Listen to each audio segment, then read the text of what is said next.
नाज़रीन मोहतरम, परदेस को मीठी जेल भी कहा जाता है। इस बात में कितनी सदाकत है जानते हैं इस वीडियो में। दुबई की तपती दोपहर में 60 साला ज़मीर हुसैन मेरे सामने बैठा था। उसे कोई हाल दिल सुनने वाला चाहिए था, जबकि मेरे पास वक़्त की कमी ना थी। ज़मीर हुसैन ने अपनी कहानी सुनाते हुए कहा कि ये मेरा परदेस में दूसरा सफ़र है।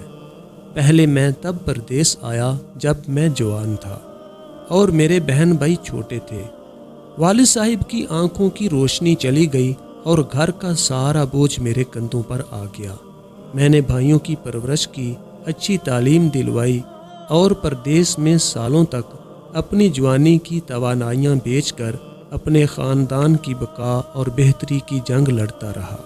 मगर आखिरकार बच्चों की मोहब्बत मुझे वतन वापस खींच लाई। वक़्त का पहिया चलता रहा, बच्चे बड़े हो गए। 4 अदद बेटियां जवानी की दहलीज पर कदम रखने लगीं, जबकि बेटे अभी छोटे थे। ज़मीर हुसैन और इसकी बीवी को बेटियों की शादी की फ़िक्र सताने लगी। जमा पूंजी तो थी नहीं। आखिरकार उधेड़ उम्र ज़मीर हुसैन को एक कड़वा फ़ैसला करना पड़ा और अब बच्चियों की शादी के अखराजात के बंदोबस्त करने के लिए दोबारा परदेस आया था। नाजरीन, एक दिन अचानक घर से फ़ोन आया कि बड़ी बेटी की तबीयत ख़राब है। ज़मीर हुसैन मेरे सामने बैठा था और परेशानी के आलम में कह रहा था कि मेरी बीवी छोटी मोटी परेशानियों का मुझसे तज़किरा नहीं करती। यकीनन मामला गंभीर है। चंद दिन बाद पता चला कि बड़ी बेटी को कैंसर है। नाजरीन, एक मज़दूर की आमदन कितनी होती है?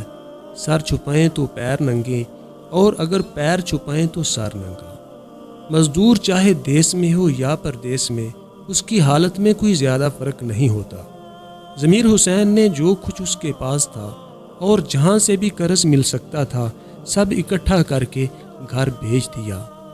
पैसों से दवाई तो मिल सकती है मगर सेहत नहीं। बेटी की तबीयत थी कि बिगड़ती ही चली गई और पैसे थे कि ख़त्म होते गए। एक गरीब का आखिरी असासा उसका घर होता है। ज़मीर हुसैन ने सोचा कि बेटी बच जाए, घर का क्या है फिर बन जाएगा, और फिर घर बेचने का फ़ैसला कर लिया। बहनें हों या बेटियां, ये हमेशा अपने ख़ानदान के लिए कुर्बानियां देती आई हैं।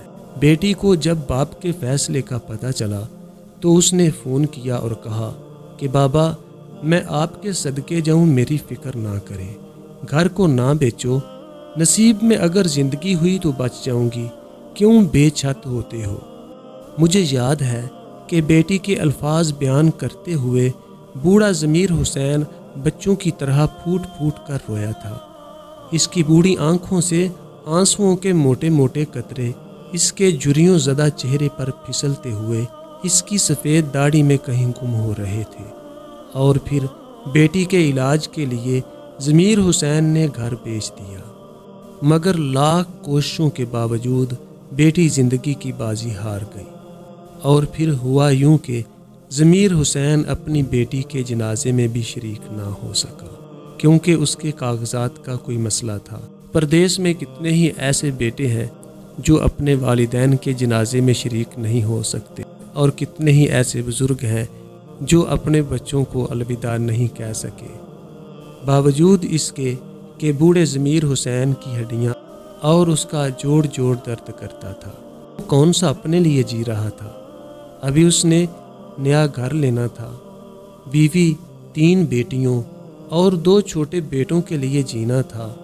ये सच्चा वाक़या हर परदेसी की दास्तान है जो अपने ख्वाबों को किसी छोटी सी कब्र में दफन करके अपने ख़ानदान और अपने प्यारों के ख्वाबों की ताबीर के लिए लंबे सफ़र पर रवाना हो जाते हैं। हमने ये कभी नहीं सोचा कि वो क्या खाते हैं, कैसे जीते हैं।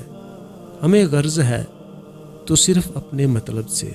मुन्नी की शादी हो या भतीजे का अकीका, कुर्बानी का जानवर लेना हो या छोटे भाई ने बाइक लेनी हो या नए मॉडल का मोबाइल लेना हो या बुजुर्गों के हज उम्रे का मामला हो, हमारे हर मसले को एक फ़ोन कॉल में हल करने वालों की परदेस में क्या ज़िंदगी होती है, हमने ये सोचने की कभी जहमत गुवारा नहीं की। ये हमारे परदेसी भाई मक्का टावर اور نہ ہی دبئی کی فلک بوس عمارتوں کے مالک ہیں۔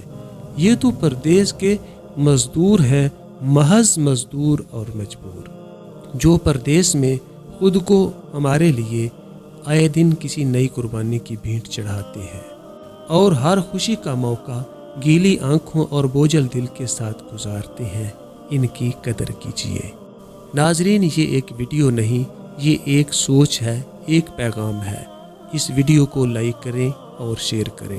ہمارے چینل کو سبسکرائب کر کے ساتھ موجود گھنٹی کا نشان پریس کر دیں تاکہ ہماری ہر نئی ویڈیو سب سے پہلے آپ دیکھ سکیں۔